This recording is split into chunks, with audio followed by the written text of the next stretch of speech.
এখানে ক্লাস 8-এর আর একটা পাটিগণিত দেওয়া আছে। কি দেওয়া আছে অঙ্কটা? দেওয়া আছে কোনো সংখ্যাকে 20% বৃদ্ধি করা হবে। বর্ধিত সংখ্যাকে শতকরা কত কমালে মূল সংখ্যা পাওয়া যাবে? তাহলে এখানে তো কোনো মূল সংখ্যা দেওয়া নেই, তাহলে আমাদের ধরে নিতে হবে যে ধরি মূল সংখ্যা সমান 100। এখন সংখ্যাটাকে কত বাড়ালাম? 20% বাড়ালাম। বৃদ্ধি হলো কত? বৃদ্ধি 20%। 20% কার মধ্যে? 100-র মধ্যেই তো 20, তাহলে বৃদ্ধি পেয়ে কত হলো? তাহলে 20% বৃদ্ধি হলো, তাহলে 100-র মধ্যেই তো 20, 100 20% হলো 20, সেই জন্য একবারে বৃদ্ধি পেয়ে হলো। তাহলে সংখ্যাটি হলো কত? সংখ্যাটি হলো 100-র মধ্যে 20 বেড়েছে, 120।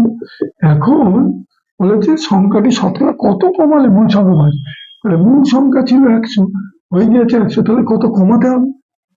20 কমাতে হবে। তাহলে কমাতে হবে কত? সংখ্যাটিকে কমাতে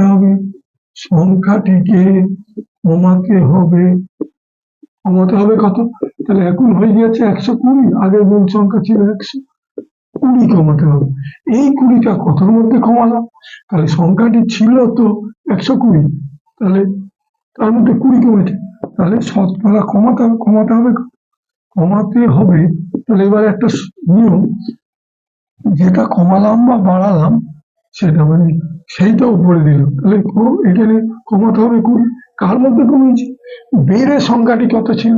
মূল যে সংখ্যাটি পরে হয়েছে, মূল সংখ্যা ছিল 120, তাহলে 120। এবার 100-র মধ্যে কত?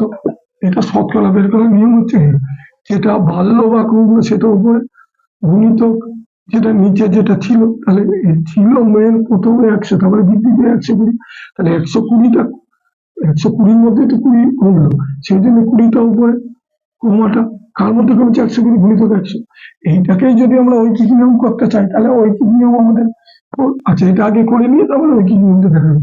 তাহলে এটা কমলো, এই 0 কাট, এবার এটাকে 2 দিয়ে কাটলাম 5, এবার 2 দিয়ে কাটলাম 6, এটাকে 2 দিয়ে কাটলাম 3, তাহলে 50-এর 3, 50-এর 3 মানে 16.23%।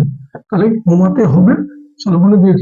এখন আমরা যদি এইটা সংক্ষেপে না করে আমরা ঐকিক নিয়ম যদি করি, তাহলে আমরা অঙ্কটা এইভাবে করতে হবে, অথবা অঙ্কটা আমরা যদি এই পার্সেন্টেজটা এইভাবে করি, 120-র মধ্যে কমলো 20, 1-এর মধ্যে কমলো কত? 20/100। এবার শতকরা 100-র মধ্যে, শতকরা মানে 100, এইটা করলে সেই 120-র মধ্যে কমলো, তাহলে কাটাকুটি করলে এই বেরিয়ে যাবে 16.23%। একই, এটা ঐকিক নিয়মের মাধ্যমে করলাম, আর এটা সংক্ষেপে করলাম। বৃদ্ধি বা হ্রাসের এইটা যদি শতকরা চাই, তাহলে যেটা বৃদ্ধি পেল বা হ্রাস পেল সেটা উপরে, নিচে যার মধ্যে বৃদ্ধি বা হ্রাস হয়েছে সেটা গুণিতক 100 করলে শতকরা হার বেড়ে যাবে। এটা শতকরা